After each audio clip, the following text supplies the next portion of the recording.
Voilà, chers frères et sœurs, soyez abondamment bénis. Que la grâce de notre Seigneur soit avec vous. Aujourd'hui, nous sommes dans la troisième partie de notre exhortation sur l'islam et sur le Coran. Et aujourd'hui, ça sera la dernière vidéo. Voilà, parce que nous avons fait 3 vidéos. Voilà, aujourd'hui, c'est la troisième vidéo. Nous avons déjà fait 2 vidéos sur l'islam et sur le Coran. Et ces vidéos que nous avons décidé de faire, c'est vraiment un droit de réponse. Un droit de réponse à tous ces jeunes musulmans, à tous ces prédicateurs de l'islam, à tous ces jeunes musulmans qui viennent sur les réseaux sociaux pour dénigrer la Bible, pour dénigrer la foi chrétienne, pour attaquer la divinité de Jésus-Christ, en vraiment prenant des versets dans la Bible hors de leur contexte, pour essayer de déstabiliser la foi des nouveaux chrétiens, des nouveaux convertis, ou des gens qui n'ont pas vraiment une bonne assise dans la foi. Et souvent, quand les gens nous envoient des vidéos, même quand nous voyons ces vidéos, il est souvent important pour nous, en tant que des prédicateurs de l'évangile, de donner des droits de réponse à nos frères, surtout à ceux qui nous suivent, pour qu'ils puissent avoir des éléments pour répondre aux musulmans, et qu'ils puissent aussi savoir c'est quoi l'islam, c'est quoi le Coran, pour ne pas que les gens puissent vraiment venir mentir et les tromper. Ok, donc nous vous exhortons à partager ces vidéos, voilà, à mettre des j'aime, à mettre des likes, à les télécharger.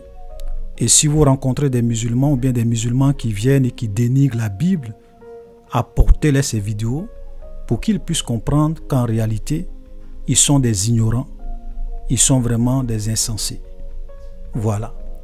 Et comme je le disais la dernière fois, j'ai dit, quand la Bible dit qu'il faut souvent répondre à un insensé.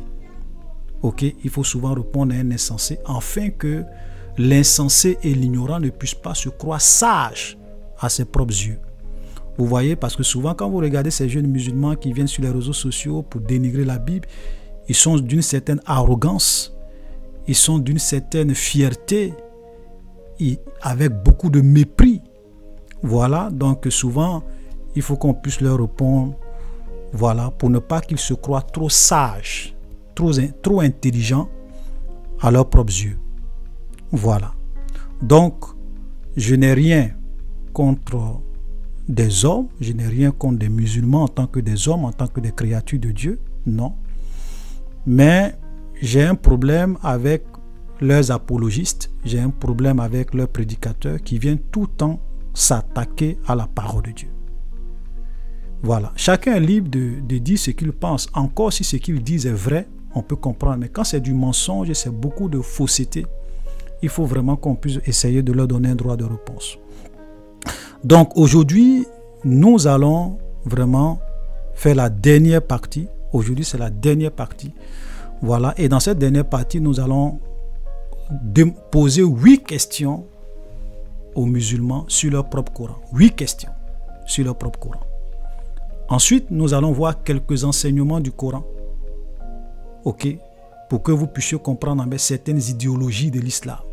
Pourquoi il y a beaucoup de violence, pourquoi il y a beaucoup de terroristes.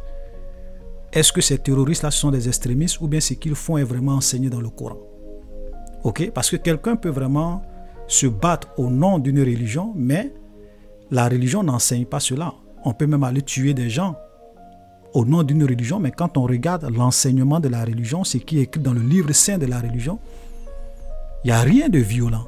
On peut dire, bon, là, ce sont des extrémistes, des gens qui font des choses en leur propre nom, mais le Coran n'enseigne pas cela. Mais nous allons voir, est-ce que les terroristes, ce qu'ils font est justifié par le Coran? Voilà. Et dans la dernière partie, nous allons parler un peu de la vie et de comment le prophète de l'islam est mort. Souvent, les musulmans sont très, je vais dire, ils ne parlent pas beaucoup de ça. Aujourd'hui, nous allons vous dire comment leur prophète est mort et pourquoi il est mort. Voilà, il faut que vous sachiez la vérité. Qui est ce prophète? Parce que même quand vous prenez le Coran ne parle pas trop de la vie du prophète. Il y a quatre mentions du nom du prophète Mohammed dans le Coran. 4. Mais vous allez remarquer que Jésus est mentionné au moins une douzaine de fois dans le Coran. paradoxe. Voilà, vous allez voir, et même dans le Coran, Jésus a des titres plus prestigieux que les titres de Mohammed. Jésus est l'Esprit de Dieu. Jésus est la parole de Dieu. Ok? Jésus est la parole de Dieu. Jésus est l'Esprit de Dieu. Jésus fait des miracles. Il y a des miracles de Jésus qui sont attribués à Jésus dans le Coran. Vous comprenez ça? Mais le prophète Mohammed, il est mentionné seulement 4 fois. Ça doit vous amener à réfléchir et à vous poser des questions. Donc souvent, pour avoir des informations sur la vie du prophète Mohammed, il faut aller dans des documents qui sont extérieurs au Coran, qu'ils appellent souvent les hadiths. Mais les hadiths, ce n'est pas la parole de Dieu. Ça peut être... les gens peuvent se tromper. Il y a beaucoup de choses, il y a plein d'hadiths même où les gens mentent pour vraiment faire l'apologie du prophète. Ok, donc nous allons un peu vous donner quelques informations sur sa vie et sur sa mort. Qui était ce monsieur? Ok, que les gens vénèrent aujourd'hui. Voilà, vous allez avoir un peu une idée de sa personne. Donc on va aller un peu vite pour ne pas que la vidéo soit trop longue et on va vraiment aller à l'essentiel. Voilà. Donc, nous posons 8 questions à nos amis musulmans, à ceux qui attaquent la Bible. Voilà. Moi, j'ai dit, tous les gens qui viennent attaquer la Bible, c'est à eux que moi j'ai affaire. Ok, qui viennent attaquer. Nous allons leur poser 8 questions sur le Coran. Et nous allons leur appliquer, on va appliquer au Coran la même règle que les musulmans appliquent à la Bible. Parce que souvent, ils sont les champions à venir trouver des contradictions dans la Bible. Ils sont des champions à venir dire oui, tel verset dit ça, tel verset dit ça, et puis ils concluent. Donc ils tirent en même temps leur conclusion pour dire la Bible a été falsifiée. Parce que quand ils vont dans la Bible et qu'ils voient souvent ce que nous appelons des contradictions apparentes, qui semblent être des contradictions, mais qui ne sont pas des contradictions, ils disent non, la Bible est falsifiée. Jésus a menti, Jésus a fait ceci, Jésus... Voilà, c'est faux. Donc, nous aussi, on va leur faire la même chose au travers de ces 8 questions. On va appliquer les mêmes règles. C'est-à-dire que nous allons aller dans le Coran et nous allons aussi trouver des contradictions. Mais nous, on ne va pas tirer des conclusions actives parce que nous sommes sages, nous sommes intelligents. La Bible dit que nous devrons être sages et prudents. Nous sommes intelligents. Ok, nous avons l'intelligence renouvelée par l'Esprit de Dieu. Donc, nous allons leur poser 5 questions parce que nous trouvons des contradictions dans le Coran. Mais nous ne pouvons pas conclure. Peut-être que c'est nous qui ne comprenons pas bien. Peut-être que c'est nous qui n'avons pas la bonne information. Nous allons simplement leur demander de nous éclairer sur ces questions. Nous allons leur poser 8 questions. Simplement, ce sont des questions. On ne tire pas de conclusion. On leur pose simplement des questions pour qu'ils nous expliquent. La première question que nous voulons poser aux musulmans, c'est que en combien de temps Allah, le Dieu du Coran, parce que le Dieu du Coran n'est pas le Dieu de la Bible. C'est-à-dire que quand vous lisez la Bible et quand vous lisez le Coran, vous voyez 2 livres contrairement opposés. Parce que le Dieu de la Bible dit que Jésus a été crucifié, il est mort, il est ressuscité le 3e jour. Le Dieu du Coran dit que Jésus n'a pas été crucifié, c'est un faux semblant. Donc ça ne peut pas être le même Dieu, parce que Dieu ne ment pas. Donc soit ce que la Bible dit est vrai, soit ce que le Coran dit est vrai. Soit Jésus est le vrai prophète, est le fils de Dieu, soit Jésus est la vérité, ou bien le prophète Mohammed est un menteur, ce qu'il a dit est faux. Il n'y a pas de... Tu ne peux pas être musulman et chrétien en même temps. Ce n'est pas possible. Parce que le Dieu du Coran, ce n'est pas le Dieu de la Bible. Donc Allah, ce n'est pas le Dieu de la Bible. Ça, je vous le dis clairement. Ok? Donc, la première question que nous posons aux musulmans, c'est que en combien de temps Allah, le créateur de la Bible, a créé, le créateur du Coran, a créé l'univers? Parce que lorsque nous lisons la sourate 7, le verset 54, ok, le Coran nous dit que Allah a créé l'univers en 6 jours. Mais lorsque nous lisons la sourate 41, le verset 9 à 12, nous voyons que Allah a créé l'univers en 8 jours.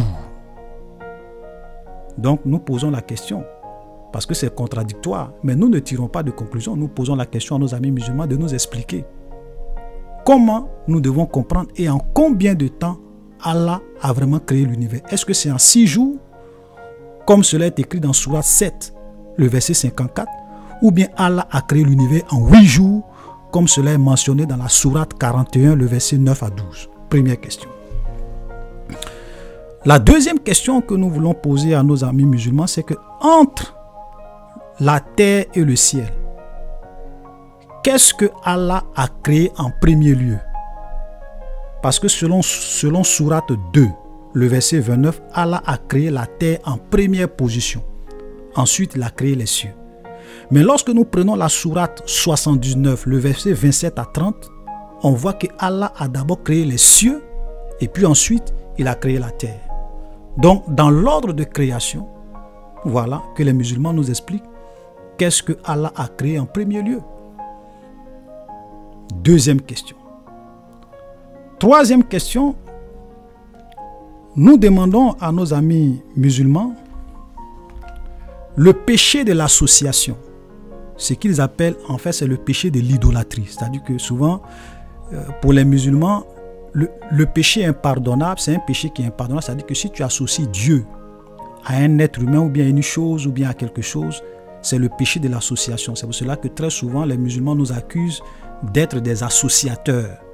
Parce que nous considérons Jésus comme Dieu.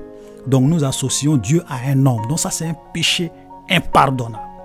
Donc ce péché de l'association, ou bien nous demandons, est-ce que c'est un péché qui est impardonnable ou bien c'est un péché que Allah peut pardonner? Parce que lorsque nous lisons la sourate 4, le verset 48, le Coran nous dit que ce péché-là est impardonnable. C'est que Dieu ne pardonne pas le péché de l'association, mais il peut pardonner les autres péchés. Ok, il peut pardonner les autres péchés, mais le péché de l'association, Dieu ne pardonne jamais ça. C'est un péché impardonnable. Maintenant, moi-même, je ne sais pas pourquoi, si les musulmans croient que nous avons commis le péché impardonnable, pourquoi ils cherchent à nous convertir à l'islam? Parce qu'on est déjà perdu, puisque le péché de l'association ne peut pas être pardonné par Allah. Sourate 4, le verset 48. Maintenant, nous leur posons la question, si selon le sourate 4, le verset 48, ce péché est impardonnable, mais comment se fait-il que lorsque nous lisons, dans la même sourate, lorsque nous lisons par exemple la sourate 4, le verset 53, concernant les enfants d'Israël qui ont adoré le veau d'or, qui ont commis l'idolâtrie, qui ont commis le péché de l'association avec Moïse dans le désert, Allah les a pardonnés. Qui nous explique, peut-être que c'est nous, on ne comprend pas bien. Est-ce que le péché de l'association, est-ce que les associateurs sont impardonnables, ou bien est-ce que le péché de l'association, bien de l'idolâtrie est impardonnable, ou bien Dieu peut pardonner? Troisième question. Maintenant, la quatrième question que nous posons, c'est que quelles sont les religions, ou bien quelle est la religion acceptée par Allah? Parce que lorsque nous lisons la sourate 2, le verset 62, et là je vais exceptionnellement lire, parce que souvent je préfère ne pas trop lire les sourates. Voilà, excusez-moi. Sourate 2, le verset 62, il dit « Sûrement, ceux qui croient, ceux qui sont juifs, les chrétiens et les convertis, quiconque croit en Dieu, croit au jour du jugement, mène une vie droite, recevront leur récompense de leur Seigneur. Ils n'ont rien à craindre et ils ne seront pas peinés. » Voilà. Ok? Donc, dans d'autres versions, on va dire c'est ceux qui ont cru, ceux qui se sont judaïsés, les Nazaréens. Quand on dit les Nazaréens, c'est nous les chrétiens. Et les Sabéens, quiconque d'entre eux croit en Dieu au jour du jugement, accompli de bonnes œuvres, sera récompensé par son Seigneur. Il n'éprouvera aucune crainte et il ne sera jamais affligé. Donc là, nous voyons que selon le Coran, nous les chrétiens qui croyons en Dieu, qui menons une vie droite, une vie juste, et qui croyons au jugement dernier, nous n'avons rien à craindre. C'est-à-dire qu'au jour du jugement, nous allons recevoir notre récompense chez Dieu. Voilà, nous n'avons rien à craindre au jour du jugement. Voilà, Dieu va nous récompenser. Ok? Donc ça veut dire que même les chrétiens, les juifs seront aussi sauvés, selon la sourate 2, le verset 62. Maintenant, quand nous venons dans la sourate 3, ok, le verset 85, sourate 3, verset 85, voilà ce que dit le Coran. Et quiconque désire une autre religion que l'islam ne sera point agréé, il sera dans l'au-delà parmi les perdants. Voilà, c'est-à-dire qu'il n'y a pas de salut selon ce verset, la sourate 3, le verset 85, il n'y a pas de salut en dehors de la religion musulmane. Frère, écoutez-moi très bien, parce que souvent quand nous disons que Jésus est le chemin, la vérité, la vie, nul ne vient au Père que par lui, les gens nous traitent de tous les noms. Donc vous voulez dire quoi? Les musulmans ne vont pas être sauvés. Donc vous voulez dire quoi? Les autres religions? Mais même le Coran, sourate 3, le verset 85, vous dit, je vais relire encore.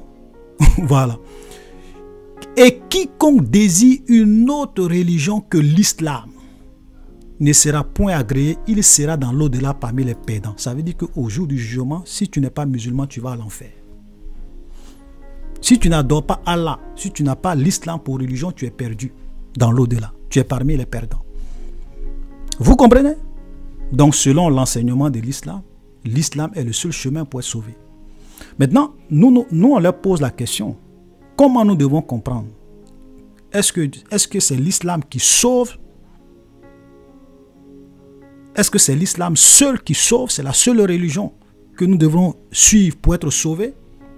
Ou bien, comme la sourate 2, le verset 62 le dit, les juifs et les chrétiens seront aussi, et les musulmans, donc les juifs, en plus des musulmans, est-ce que les juifs et les chrétiens seront aussi récompensés par Dieu? Est-ce qu'ils n'ont rien à craindre au jour du jugement? Eux aussi seront sauvés?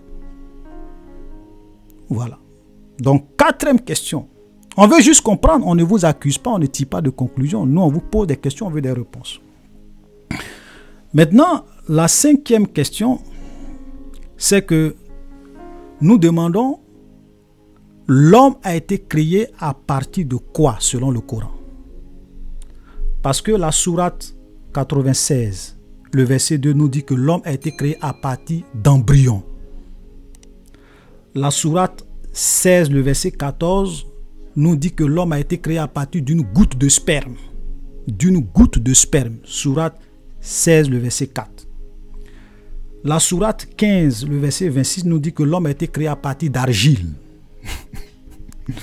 Et la sourate 3, le verset 59 nous dit que l'homme a été créé à partir de la poussière. Donc nous posons la question à nos amis musulmans. Nous voulons simplement savoir, est-ce que l'homme a été créé à partir d'embryons? Est-ce que l'homme a été créé à partir d'une goutte de sperme? Est-ce que l'homme a été créé à partir d'argile? Est-ce que l'homme a été créé à partir de la poussière? En fait, l'homme a été créé à partir de quoi au juste? Ok. Sixième question. Qu'est-ce qui est arrivé à Pharaon lors de la sortie des enfants d'Israël de l'Égypte? Parce que selon la sourate 10, le verset 92, Pharaon a été épargné par Dieu. C'est-à-dire que quand il a attaqué les enfants de Dieu et qu'ils ont traversé la mer Rouge, Pharaon n'est pas mort. Dieu a fait grâce à Pharaon. Il a épargné la vie de Pharaon. Il a épargné le corps de Pharaon. Ok. Mais la sourate 17, le verset 103, nous fait clairement comprendre que Pharaon et son armée et ceux qui ont poursuivi les enfants d'Israël sont morts. Donc Pharaon est mort aussi avec eux. Il n'a pas été épargné. Donc, qu'est-ce qui est arrivé à Pharaon au juste selon le Coran? Est-ce que Pharaon a eu la vie sauve ou est-ce que Pharaon est réellement mort? Nous voulons savoir. L'avant-dernière question, c'est que nous demandons à nos amis musulmans, est-ce qu'il y a, selon l'islam, est-ce que nous avons droit à une liberté de religion? Ou bien nous devrons suivre seulement l'islam?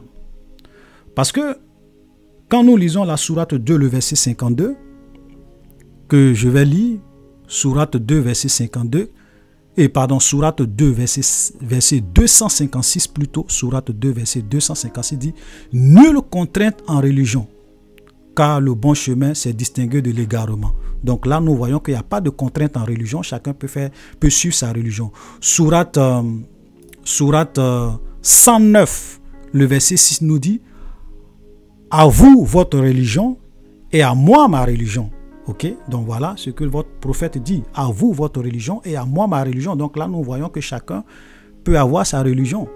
Ok, maintenant, expliquez-nous, est-ce qu'il y a une liberté de religion en l'islam ou bien c'est pas possible? Parce que quand nous lisons aussi sourate 9, le verset 29, il est dit « Combattez ceux qui ne croient ni en Dieu Bon, quand on dit ni en Dieu, en fait, c'est combattre ceux qui ne croient ni en Allah, voilà, ni au jour du jugement, qui n'interdisent pas ce que Dieu et son messager ont interdit et qui ne professent pas la religion de la vérité. Ici, la religion de la vérité, c'est l'islam. Parmi ceux qui ont reçu le livre, jusqu'à ce qu'ils versent la capitation par leurs propres mains après s'être humiliés. Voilà. Donc ici, nous voyons, il est dit que les musulmans doivent combattre ceux qui ne croient pas en Allah, ni au jour du jugement, et qui n'interdisent pas ce que Dieu et son messager ont interdit. Et qui ne sont pas musulmans, qui ne confessent pas la religion de l'islam. Et parmi ceux qui ont le livre, quand on dit parmi ceux qui ont le livre, ça veut dire parmi les chrétiens. Parce que les gens du livre, ce sont les juifs et les chrétiens. Donc parmi les chrétiens, ils doivent nous combattre jusqu'à ce que nous puissions verser, nous puissions leur donner l'impôt après qu'ils nous aient humiliés. Vous comprenez? Donc on pose la question, est-ce que dans l'islam, il y a une liberté de religion? Voilà. C'est pour cela que je vais vous dire une chose. C'est pour cela que vous allez vous rendre compte que tous ceux qui ont des parents musulmans, mais tous ceux qui sont dans des communautés musulmanes et qui essayent de sortir de l'islam, ils sont persécutés, ils sont abandonnés, ils sont rejetés. Souvent, mais il y a d'autres même qu'on cherche à tuer. Il y a plein de témoignages comme ça sur Internet. Vous voyez des gens, quand ils ont dit qu'eux, ils étaient musulmans, mais après, ils décident de devenir chrétiens. Il y a des familles musulmanes qui les ont considérés comme ils ne sont plus leurs enfants. Moi, j'ai écouté même un témoignage où ses parents musulmans, quand il a dit qu'il est devenu chrétien, ils l'ont enfermé dans la maison parce qu'ils voulaient qu'il meure. Et Dieu l'a délivré par miracle. Et quand il s'est échappé, les gens ont fait son funérail, ils ont fait sa tombe, ils sont allés entourer un cercueil vide. Bon, si je peux m'exprimer ainsi, en fait, ils ont fait sa tombe et ils ont mis son nom là-dessus. Il est né tel jour, il est mort tel jour. Eux, c'est plus leur fils, c'est fini. C'est pour cela que vous allez vous rendre compte que l'islam, frère, c'est une religion de violence. Et nous allons voir l'idéologie tout à l'heure. Ok? Parce que voilà ce que nous pouvons dire. Nous pouvons être conclus. Donc nous posons la question à nos amis musulmans. Peut-être que c'est nous, on ne comprend pas encore. Mais nous, vous voyez.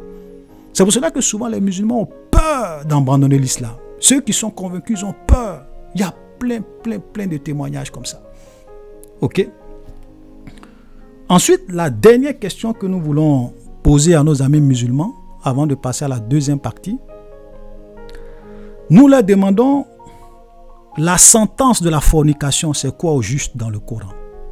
Parce que lorsque nous lisons Sourate 4, le verset 15, nous allons lire Sourate 4, verset 15.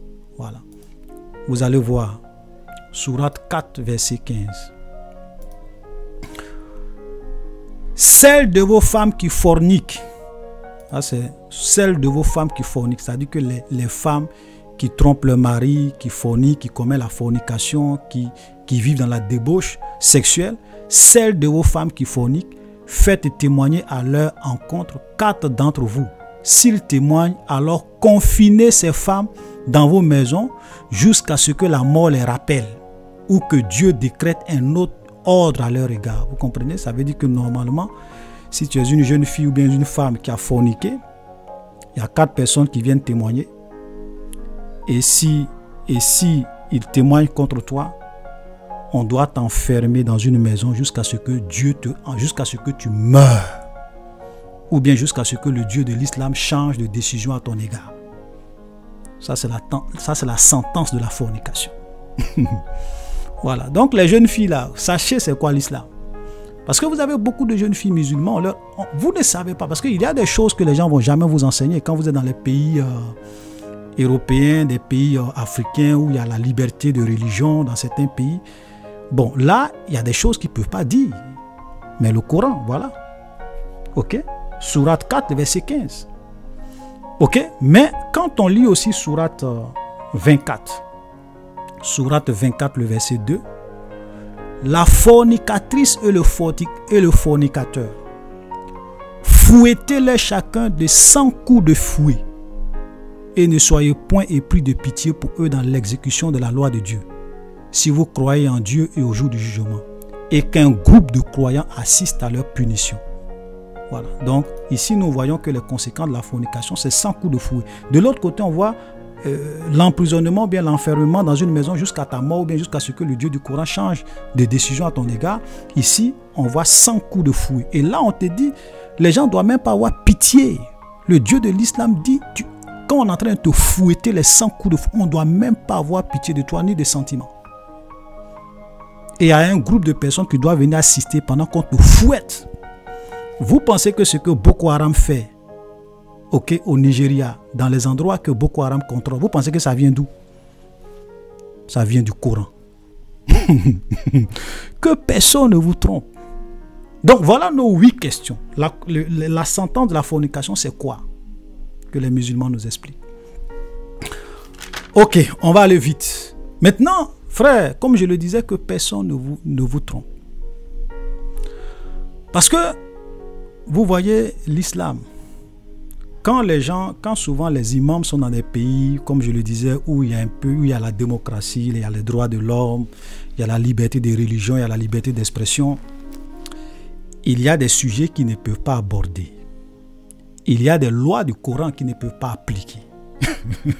Telles que chicoter les gens, de ça, ils ne vont pas jamais faire ça. Mais vous devrez comprendre que l'idéologie ou bien l'enseignement de la violence est dans l'islam. Il y a des sourates qui poussent et qui enseignent la violence. On doit fouetter les gens. Ok? Sans pitié. On doit enfermer les gens quand ils forniquent jusqu'à ce que la mort les rappelle. Ok? Il y a plein de choses. Donc, la violence, les terroristes que vous voyez, ne pensez pas que ce sont des extrémistes. Ce sont des gens qui ne font que appliquer ce que le Coran leur enseigne. Ok? Et je vais vous lire quelques sourates à cet effet. Voilà, on va aller un peu vite. Sourate 5, le verset 51. Voilà, souvent ça. Voilà, sourate 5, le verset 51 nous dit ceci. Oh les croyants. Donc quand on dit les croyants, on dit oh les musulmans. Oh vous qui croyez en l'islam, ne prenez pas pour alliés.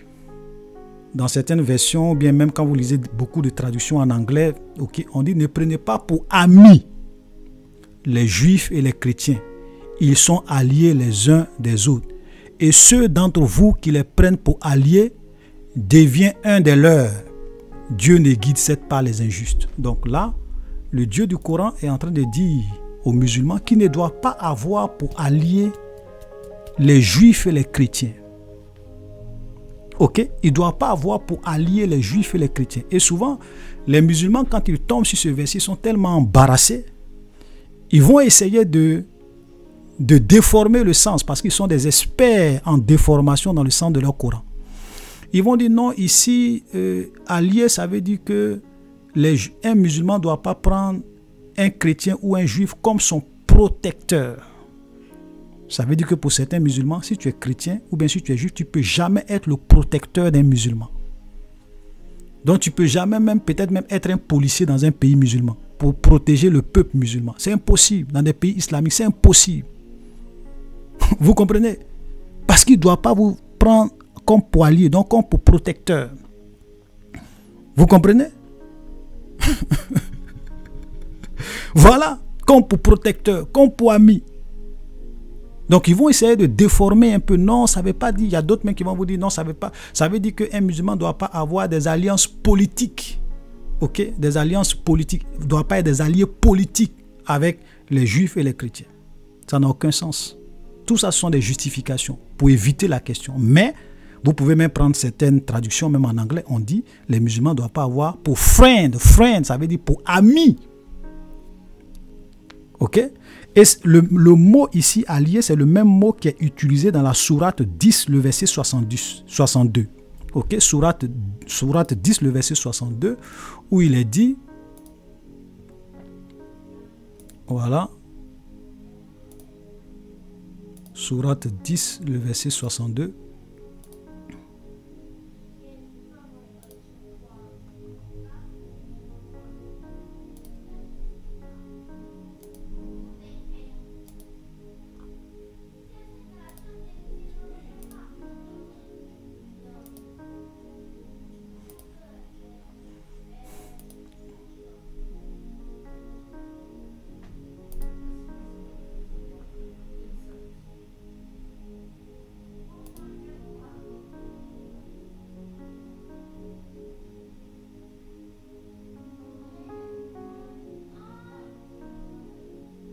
Voilà, donc c'est la même expression qui est utilisée dans Sourate 10, le verset. En vérité, les alliés de Dieu n'ont rien à craindre et ils ne seront pas peinés. Tu vois, donc c'est pour vous dire que le même allié ici, c'est le même allié qui est utilisé.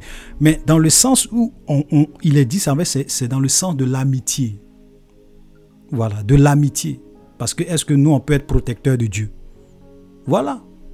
Vous comprenez? Donc en réalité, voilà ce que le Coran enseigne. C'est pour cela que vous allez voir que certains musulmans qui veulent vraiment appliquer leur Coran. Parce qu'il y a des musulmans qui sont gentils. Moi, je ne suis pas en train de dire que tous les musulmans suivent forcément ce que le Coran enseigne. Vous avez des musulmans qui sont de bon cœur. Ils sont vraiment des gens bien. Ok? Mais l'enseignement du Coran, ok? Voilà ce que le Coran leur dit. C'est pour cela que vous allez voir, il y a des musulmans qui n'aiment pas les chrétiens. Ils détestent les chrétiens. Même si vous allez dans les pays musulmans, vous allez voir qu'il y a les chrétiens souffrent. Les chrétiens sont persécutés. D'autres même sont tués. Ok? Vous voyez Daesh?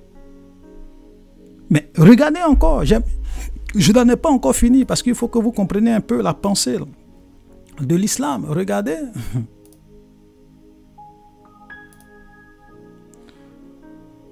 La sourate. Ok, sourate 98, le verset 6 nous dit quoi?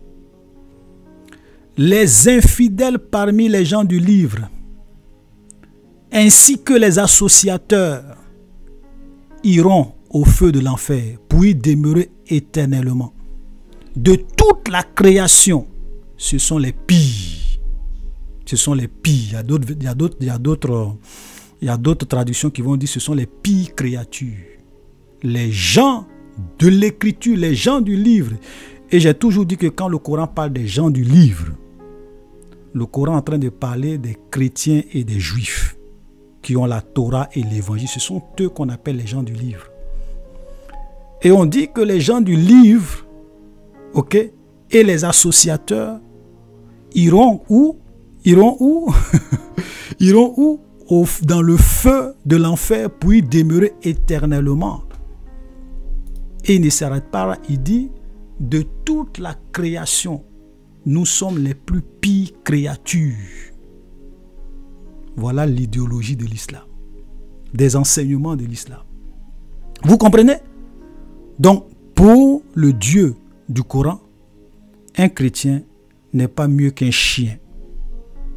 Un juif n'est pas mieux qu'un chien.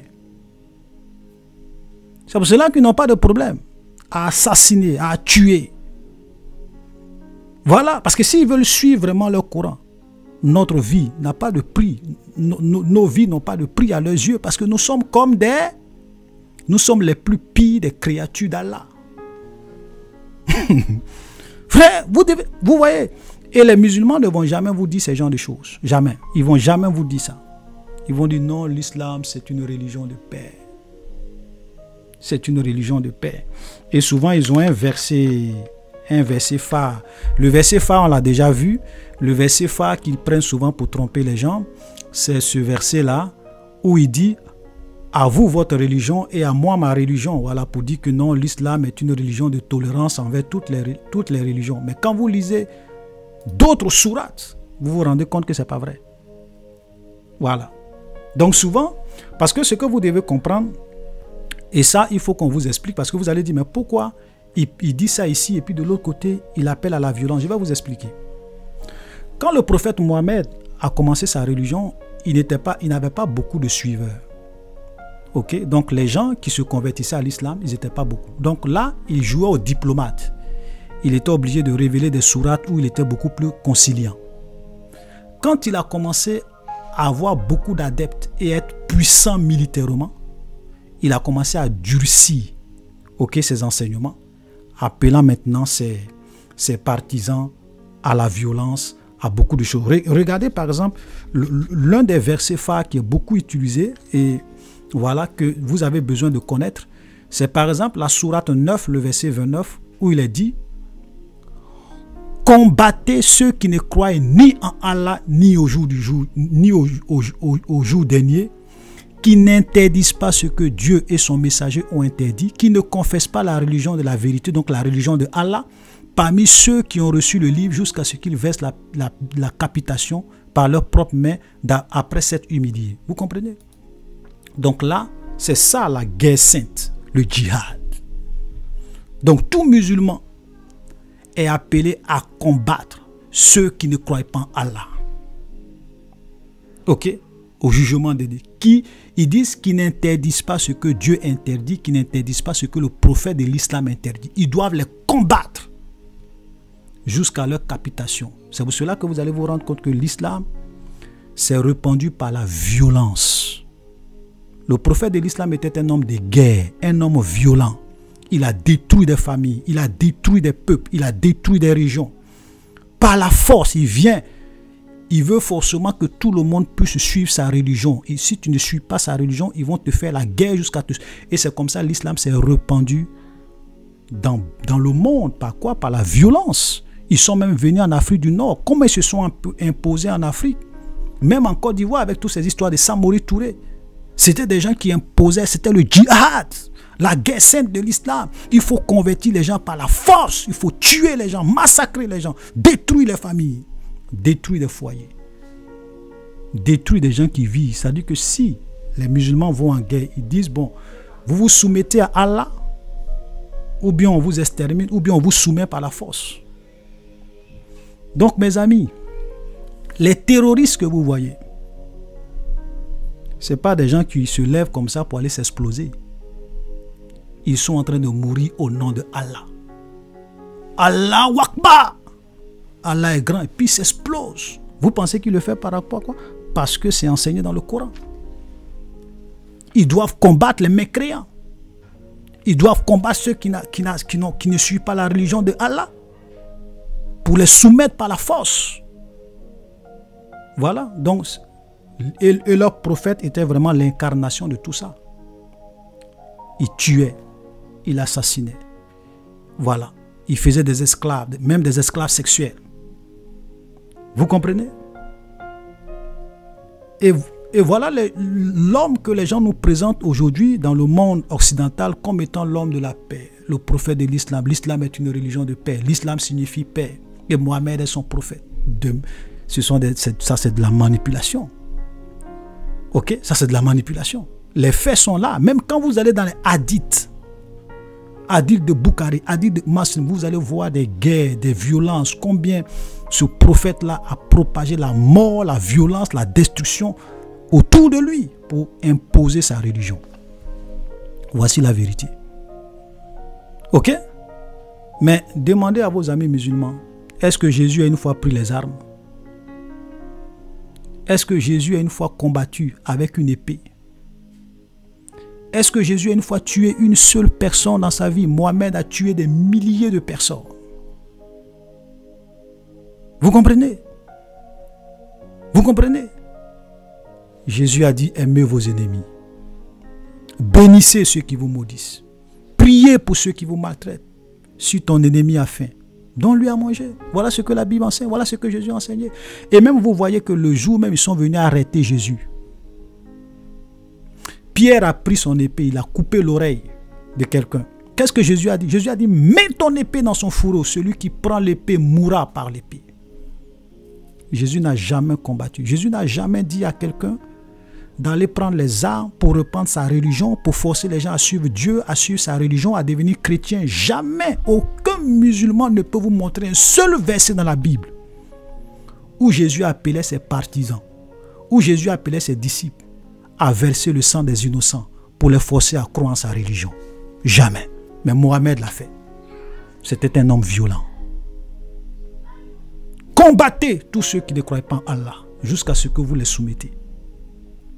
Vous comprenez? Donc, et pourquoi? Quelle est la récompense? Vous savez, quand ces gens-là meurent pour Allah, quand ils s'explosent, quand ils se tuent, même quand ils vont combattre pour Allah, ok? Parce que ce n'est pas de manière pacifique que l'islam s'est répandu. Les gens ne sont pas comme nous les chrétiens, on s'en va évangéliser, on fait des trucs et nous suivons les enseignements. Parce qu'il y a une grande différence entre aller faire la guerre au nom de quelqu'un qui ne t'a pas envoyé. Parce que souvent les musulmans aiment dire, oui, mais il y a eu l'inquisition avec les catholiques. Mais est-ce que quand vous venez dans la Bible, Jésus a une fois dit de faire l'inquisition, bien de tuer les gens? Jamais. Mais lorsque nous venons dans le Coran, nous voyons que votre prophète enseigne que vous devrez vous combattre et tuer les gens. Et souvent, quand on leur dit ça, ils disent non, non, non, en fait, ce verset-là, le contexte dans lequel ça a été donné, c'est que nous devrons nous combattre, nous devrons nous défendre en légitime défense. Vous voyez, quand c'est eux, quand ils vont dans la Bible, ils ne parlent pas de contexte, ils disent oui, mais ce verset-là dit ça, ce verset-là dit ça. Donc, c'est Jésus a menti. Maintenant, quand c'est eux, quand vous prenez leur sourate, ils disent non, non, non, non, non, c'est une mauvaise traduction. Même quand vous allez dans les hadiths qui font référence à ce verset, ça a été toujours dans le contexte de la violence, de la guerre. Ce n'est pas dans le contexte de légitime défense. Il ne faudrait pas que les gens vous mentent.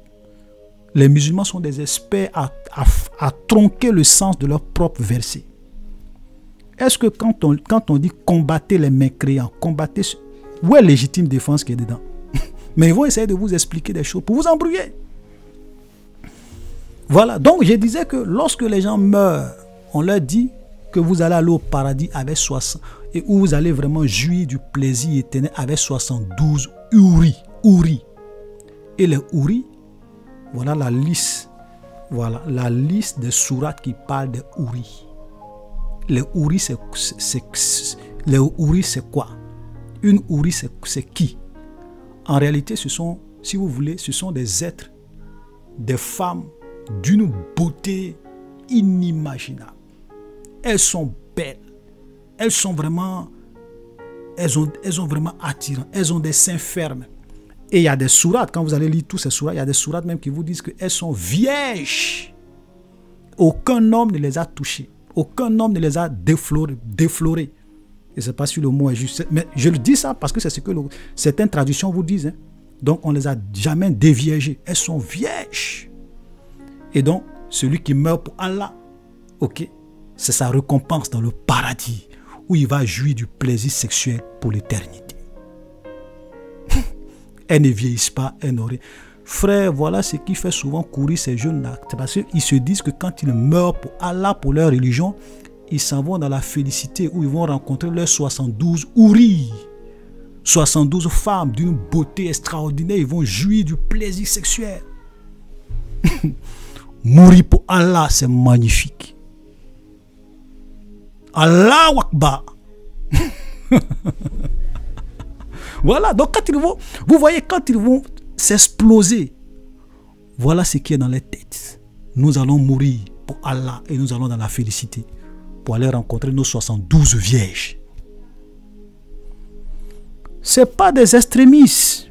Ils savent ce qu'ils font parce que c'est ce que le Coran leur enseigne. Voilà la liste des sourates qui parlent des houris. Allez-y lire si vous pensez que je suis en train de mentir. Demandez aux musulmans. Ils vont vous dire si je mens. Donc voilà. Et c'est comme ça, le prophète Mohammed, quand il a commencé, bon, je n'ai pas le temps parce qu'on ne peut pas rentrer dans toute l'histoire, parce que quand il a commencé à reprendre sa religion, personne ne l'écoutait. Il avait très peu de fidèles. Ok? Quand il a commencé à changer son enseignement pour dire que si vous vous convertissez à Allah, vous allez avoir des houris, vous allez vraiment aller au paradis, voilà, si vous vous joignez à moi, voilà les promesses que Dieu vous donne, voilà. Et les gens maintenant, voilà, on peut aller en guerre, on va soumettre les gens. Vous allez vraiment être extrêmement riche avec les butins de guerre. C'est comme ça que beaucoup de personnes ont commencé à prêter attention à son message et à le suivre. La violence fait partie de l'enseignement de l'islam. Que personne ne vous trompe. Moi, voilà les sourates. Voilà les sourates. Vous pouvez aller lire tous ces sourates que nous avons vus. Vous pouvez aller les lire. Ok? Donc le prophète Mohammed, on va parler rapidement de sa vie et de sa mort. C'était quelqu'un... Vraiment, du point de sa vie sexuelle, je vous assure que c'était une catastrophe. Ok? Dans le hadith de Muslim, ok? Qu'est-ce qu'il a dit? Aïcha, qui est l'une de ses femmes, qu'est-ce qu'elle dit? Le prophète m'a marié à 6 ans. Il a eu des rapports sexuels avec moi quand j'avais 9 ans. Déjà, ça vous donne une idée de la mentalité du monsieur. Ok? Il avait au moins combien? 11 femmes. Après la mort de sa première femme qu'on appelle Khadija, qui avait, je crois, environ plus de 40 ans, de plus que lui. Ok? Voilà. Et après la mort de cette femme, il a eu plein de femmes. 11 femmes, sans oublier ses esclaves sexuels. Parce que dans beaucoup de hadiths, il y avait ce qu'ils pratiquaient qu'on appelle les esclaves sexuels. C'est-à-dire que quand ils vont en guerre, ils pouvaient marier les belles filles qui sont là. Et puis, les prendre comme, pas qu'ils vont les marier, pas qu'ils les marient, parce que dans la Bible, souvent, même dans l'Ancien Testament, les Juifs qui voulaient faire ça, ils devraient marier ces femmes-là.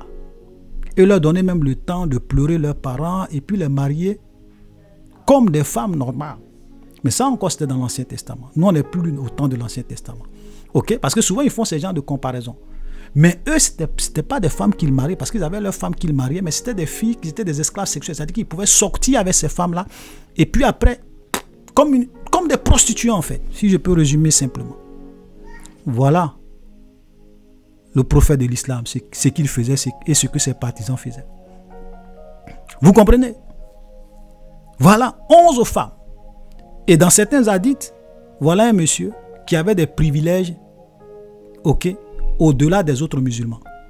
C'est-à-dire que lui pouvait avoir 11 femmes, mais les autres devraient avoir 4 femmes seulement.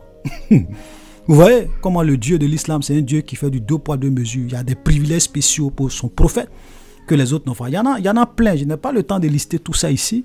Voilà, au moins 5 privilèges qu'il avait que les autres n'avaient pas. Mais je vais vous raconter une histoire et c'est par là, avant qu'on ne termine par sa mort. Mohamed, écoutez-moi très bien sur ce point pour que vous puissiez avoir une idée du monsieur. Il a marié la femme de l'un de ses fils adoptifs. Imaginez, voilà, c'est-à-dire qu'on a l'impression que c'était quelqu'un qui était un obsédé sexuel. Il a marié l'une des femmes de son fils adoptif. Et nous allons lire un verset dans le Coran à cet effet et je vais vous expliquer le contexte dans le contexte dans lequel le prophète Mohammed a écrit ce verset ou bien a donné ce verset comme étant la révélation d'Allah. Parce que c'était un monsieur, quand il se trouvait dans des situations inconfortables, il inventait des enseignements, il inventait des sourates, il inventait des versets qui disaient que non, c'est ce que Allah lui a révélé pour se sortir d'affaire. Et l'un des exemples que je vais vous montrer, c'est le verset,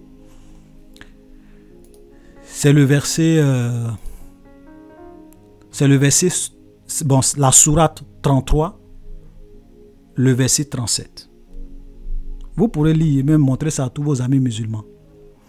Sourate 33, verset 37. Quand tu disais à celui que Dieu avait comblé de bienfaits, comme toi-même l'avais comblé, garde pour toi ton épouse et crains Dieu. Tu cachais en ton âme ce que Dieu allait rendre public. Tu craignais les gens. Et c'est Dieu qui est plus digne de ta crainte.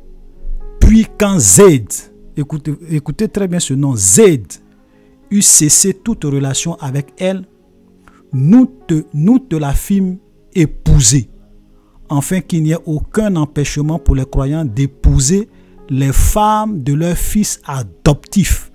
Quand ceux-ci cessent toute relation avec elles, le commandement de Allah doit être exécuté. Donc, Zayd, quand vous lisez je vais mettre un peu tous les hadiths qui rentrent en détail. Parce que, vous savez, quand vous lisez souvent des versets dans le Coran, vous pouvez vous demander, mais pourquoi il dit ça? Souvent, pour avoir toute l'histoire, il faut aller dans les hadiths. Donc, il y a 2 hadiths que les musulmans ne contestent pas, le hadith de Bukhari et puis le hadith de Muslim. Et cette histoire, le contexte dans lequel ce verset a été donné, voilà le hadith de Bukhari, voilà le hadith de Muslim avec les numéros, les références, et même vous pouvez également lire un historien qui est reconnu, qui a aussi écrit sur ça et qui a rapporté des faits. Ok? Mais je vous mets quand même les hadiths.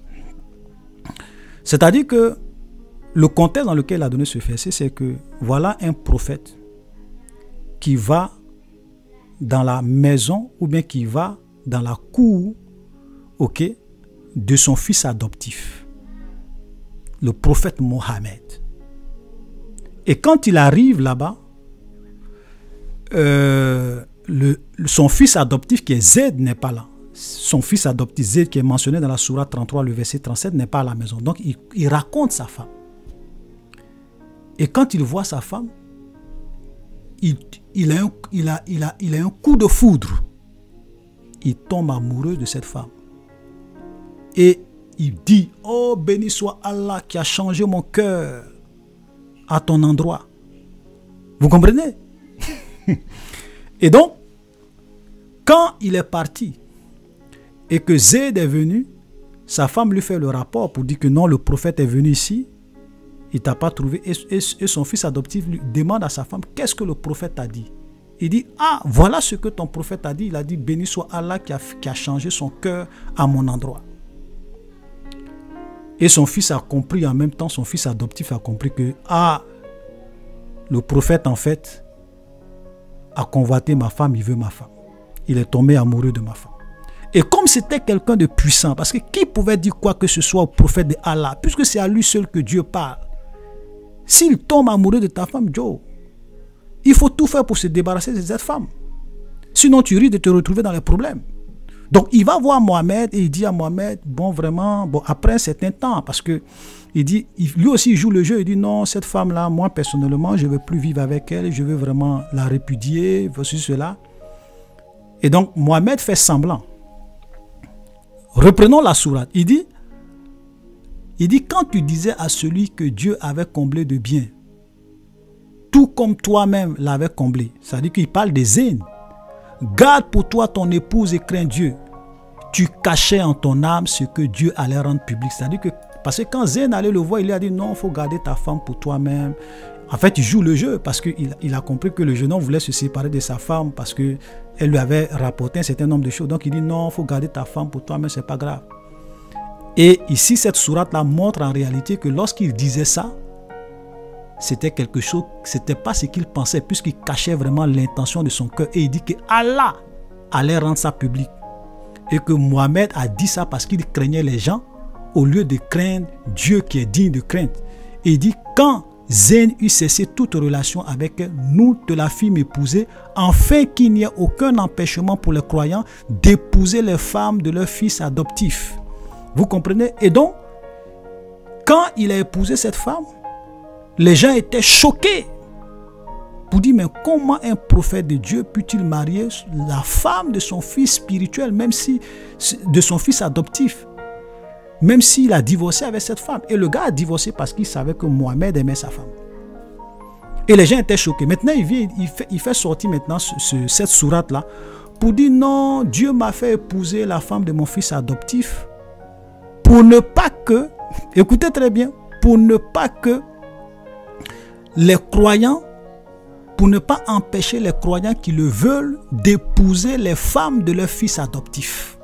En fait, si Dieu m'a fait épouser la femme de mon fils adoptif, c'est pour vous permettre à vous les croyants de ne pas, vraiment si vous aimez la femme de vos fils adoptifs, que vos fils adoptifs ont répudié, voilà, ils sont divorcés, voilà, qu'ils sont divorcés, vous pouvez les marier sans problème. C'est pour cela que Dieu m'a fait épouser, même moi-même, la femme de mon fils adoptif, Zayd. Nous allons expliquer le Coran aux musulmans. Parce qu'on ne leur dit pas la vérité. Voilà un prophète qui cherche, un prophète qui convoite la femme de ses collaborateurs, qui les marie. Voilà. Voilà sa moralité. Comment? Je veux dire, vous voyez que même normalement, entre nous, qu'est-ce qui peut tenter un père à vouloir marier la femme de son fils adoptif alors qu'il a déjà plusieurs femmes?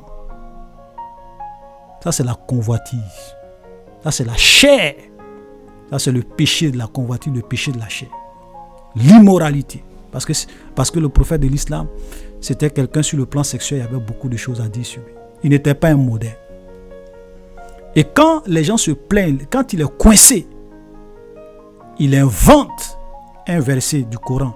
Il dit non, c'est Allah qui m'a révélé pour que les gens puissent maintenant marier la femme de leur fils adoptif s'ils veulent. Lorsque leur fils adoptif divorce avec sa femme. Alors que Zayd a divorcé sa femme parce qu'il savait que le prophète aimait cette dernière qu'il voulait. Voilà, donc en fait c'est comme s'il a fait ça pour donner le champ libre au prophète de marier sa femme dont il était déjà tombé amoureux. voilà le Dieu de l'islam. Pardon, voilà le prophète de l'islam. Et voilà, et je peux même dire que voilà le Dieu de l'islam, parce qu'il dit que c'est Dieu qui a permis ça pour qu'il puisse, pour que les hommes, les croyants puissent désormais marier la femme de leur fils adoptif. Comme il est mort, on va aller vite et on va terminer par là, comme c'est la dernière vidéo. Vous savez, comme je le disais, c'est un prophète qui a vécu dans la violence, qui a détruit des familles, qui a détruit des foyers. Et ce qui va se passer, c'est quoi? C'est que il va être empoisonné. Le prophète Mohammed, le prophète de l'islam, est mort par poison. Ok? Et ça, je vais même encore vous donner, je vais même vous afficher les hadiths. Les hadiths vraiment les plus fiables que les musulmans considèrent. Vous avez le hadith de Bukhari. Ok? Vous avez le hadith de Muslim. Je vais mettre les références, je vais mettre les noms, je vais mettre également. Ok? Donc, Mohammed a été empoisonné par une femme juive. Ok? Et je vais vous lire certaines informations sur ça pour que vous puissiez quand même comprendre.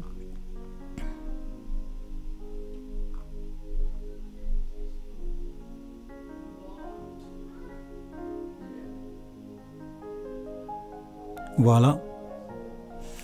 Quand, par exemple, dans le hadith de Bukhari, ok, je mets la référence, je ne vais pas mettre tout, je vais juste mettre la référence pour que vous puissiez, mais je vais lire quand même. Une juive offrit un mouton empoisonné au prophète, et celui-ci consomma de sa chair. On conduisit cette juive devant le prophète et on lui demanda s'il fallait la mettre à mort. Non, répète le prophète. Anas ajouta, j'ai depuis toujours détecté ce poison, cet empoisonnement sur la luette de l'envoyé de Dieu. Voilà. Donc voilà une femme juive qui va préparer un bon plat avec un mouton et il va venir donner au prophète, et cette nourriture était empoisonnée. Et le prophète Mohammed, qui dit que Dieu lui a révélé le Coran, il n'a même pas su que cette nourriture était empoisonnée. Il a mangé. Et c'est ce poison-là qui va le tuer. Même chose, vous pouvez également lire aussi un autre hadith, ok, où il est dit, hadith de Muslim, une juive vint vers le messager d'Allah avec un mouton empoisonné et il prit de ce qui lui avait été apporté. Quand les effets de ce poison se firent ressentir, il l'appela et lui dit, de quoi il s'agit? Elle lui dit, j'ai décidé de te tuer. Alors il lui répondit, Allah ne te donnera jamais le pouvoir de le faire. Tu vois, ça c'est le Muslim qui rapporte ça. Pour dire que quand les effets du poison ont commencé vraiment à agir dans le corps de Mohammed, du prophète Mohammed, il a appelé cette femme et il lui a demandé, mais pourquoi tu as fait ce que tu as fait? Et elle lui a dit, j'ai décidé de te tuer. Ok, et il dit, non, tu ne pourras pas me tuer. Dieu ne va pas permettre ça. Et c'est ce poison-là qui va tuer le prophète Mohammed. Vous pouvez lire beaucoup de hadiths là-dessus. Hein. Ce que je dis là, je ne suis pas en train d'inventer des choses. C'est comme ça le prophète Mohammed est mort. De poison. C'est le poison de cette femme-là qui l'a tué en fin de compte. Ok? Et regardez, on va voir pourquoi cette femme a empoisonné le prophète Mohammed. Il dit, ça c'est Ibsat, page, bon, souvent j'ai du mal à prononcer le nom, la page 252. Il dit, l'apôtre d'Allah fut Féni Zénad bin Arhib. Ok, ça donc c'est le nom de la femme juive qui l'a empoisonné. Et lui dit, qu'est-ce qui t'a conduit à faire ce que tu as fait? Elle répondit, tu as fait à mon peuple ce que tu as fait. Tu as tué mon père, mon oncle et mon mari. Alors je me suis dit, si tu es un prophète, le morceau de viande va t'informer. Et d'autres ont dit, si tu es un roi, nous nous débarrasserons de toi. Vous comprenez? Donc cette femme, le prophète Mohammed a tué son père, a tué son oncle, a tué quoi? A tué son mari. Et elle a gardé ça. Parce que, comme je le disais, quand ils vont faire les guerres, ils tuent les gens et puis ils forcent les gens. C'est-à-dire que les femmes sont forcées à devenir musulmanes. Donc cette femme juive a vu son mari, a vu son oncle, a vu son père tué par le prophète Mohammed dans leur guerre. Et elle a eu ça gros sur le dent. Elle a eu ça gros dans le cœur, pardon. Et elle a décidé de se venger. Donc, elle s'est jouée vraiment les femmes converties à l'islam, tout ça. Et elle a envoyé un mouton empoisonné. Et elle va dire, je t'ai empoisonné par rapport à ce que tu as fait à ma famille. Et elle a dit, j'ai décidé, et si tu es vraiment un prophète, le morceau de viande va te parler pour te dire que je suis empoisonné. Mais le morceau de viande n'a pas pu te dire que je suis empoisonné, tu as mangé, tu vas mourir. C'est moi qui ai fait cela. Vous comprenez? Voilà comment leur prophète est mort. Ok? Et je vous donne une dernière pensée. Ok? Ça c'est Aïcha, l'une des femmes du prophète Mohammed qui dit, et je mets la référence, ok, du hadith. Ok? Aïcha dit, je n'ai jamais vu quelqu'un souffrir plus de douleur que le messager d'Allah. Vous comprenez? Il y a beaucoup d'hadiths, mais je m'arrête là. Il est mort dans la douleur par poison. Le prophète de l'islam. À cause de quoi? Du djihad, la guerre sainte, où il massacrait, il tuait les familles, détruisait des vies. Cette femme juive a décidé de venger son père, son oncle et son mari. Voilà comme il est mort. Donc, chers frères et sœurs, nous allons nous arrêter là. Comme je le dis, je vous prie de partager cette vidéo-là à vos amis musulmans. Qu'ils viennent prouver que ce que j'ai dit est faux. Qu'ils aillent demander à leur docteur islamique, à leur cheikh, tous les hadiths que j'ai mentionnés là, qu'ils viennent me dire que je les ai inventés. Voilà comment leur prophète était, voilà comme il est mort. Voilà. Souvent, ils vont chercher à vous blaguer, à mentir. Dites-leur, est-ce que ces hadiths-là, c'est vrai ou si c'est faux? Voilà, donc soyez bénis, chers frères et sœurs. Donc ainsi prend fin la 3e vidéo concernant notre droit de réponse aux musulmans qui viennent attaquer la Bible, qui viennent attaquer Jésus et qui veulent présenter leur religion comme la religion la plus parfaite, leur Coran comme étant le plus beau livre du monde, leur prophète comme étant l'homme le plus parfait de la terre. Pourtant c'est un assassin, un criminel, un meurtrier, un détruiseur de vie et de peuple. Par le djihad, la guerre sainte. Combattez les mécréants, ceux qui ne croient pas en Allah. Voilà les enseignements de l'islam. Et la sourate 9, écoutez-moi très bien, la sourate 9 où on parle de la guerre sainte, c'était la dernière sourate du prophète avant qu'il ne meure. Donc un peu comme si c'était ses dernières volontés pour imposer l'islam comme étant la religion du monde. Allez-y demander à vos amis musulmans si je suis en train d'inventer ce que je dis. Vous voyez comment c'est malheureux. Et vous allez vous rendre compte qu'à chaque fois que quelqu'un me fait une petite caricature de leur prophète, c'est la guerre qui est déclarée. Regardez ce qui s'est passé avec Charlie Hebdo. Charlie Hebdo, c'est vrai, même les Charlie Hebdo, souvent même, ils font des caricatures de Jésus. Hein. Mais est-ce que vous avez vu une fois un chrétien aller mettre une bombe sur eux pour aller les tuer? Non. Moi, je ne les supporte pas. Moi, je ne veux pas qu'on se moque de Dieu. Qu'on se moque de Jésus, ce n'est pas une bonne chose. Voilà. Mais ce n'est pas nous qui allons aller défendre notre Dieu en allant nous apprendre à des gens innocents physiquement. Ok? Parce que Dieu est tellement fort. Est-ce que, souvent on se demande, qu'est-ce que l'islam enseigne? Parce que, est-ce que, les amis, est-ce que, je demande aux musulmans, est-ce que votre Dieu, Allah, est tellement impuissant, n'est pas capable de se défendre lui-même, n'est pas capable de régler ses problèmes avec les hommes? Est-ce qu'il n'est pas, il est tellement impuissant que vous, des êtres humains, vous êtes obligés d'aller défendre votre Dieu en tuant des innocents? Parce que souvent, quand ces gens les mettent des bombes sur eux pour aller se faire exploser, souvent ce sont des innocents qui meurent. Les Américains qui vous bombardent, peut-être les Français ou bien les gens qui vous bombardent, ça a quoi à voir avec des innocents américains? Ok, le 11 septembre, ça a quoi à voir? Vous allez vous tuer, vous allez dans des endroits où le monsieur est là, il est en train de manger. Il n'a rien à voir même avec la politique de leurs dirigeants. Pourquoi vous n'allez pas vous exploser même chez Emmanuel, comme on appelle dans les palais présidentiels? Ben, c'est eux. Si vous, voilà, puisque souvent vous dites que non, on est martyrisé. Nous, notre Jésus, nous a dit aimez vos ennemis. Bénissez ceux qui vous maudissent. Priez pour ceux qui vous maltraitent. Voilà, notre royaume n'est pas de ce monde. Et même quand il était sur la croix en train de mourir, notre Jésus, il a regardé les gens qui le faisaient mourir. Il a dit Seigneur, pardonne-leur, car ils ne savent pas ce qu'ils font. Voilà le Jésus que nous suivons. L'homme de paix, l'homme d'humilité, qui ne force personne, qui n'a jamais dit à ses partisans, allez combattre les gens qui ne croient pas en moi jusqu'à ce que vous les soumettez. Jamais. Moi, je vais laisser chez Jésus pour aller suivre le Dieu du Coran? Jamais. Moi, je vais laisser Jésus pour aller suivre le Dieu de la violence? Jamais. Voilà. Donc, chers frères et sœurs, soyez bénis. Si vous avez aimé la vidéo, mettez des likes, partagez. C'est la dernière vidéo dont j'ai pris un peu plus d'une heure pour vous expliquer des choses, parce que c'est la dernière vidéo. Et je vous prie vraiment de garder ces vidéos-là. Et à chaque fois que des gens vont venir vous distraire pour vous dire que Jésus n'est pas Dieu, pour attaquer la religion chrétienne, donnez-les ces vidéos pour qu'ils le regardent comme étant des droits de réponse. Sola Scriptura. Soyez bénis et à la prochaine.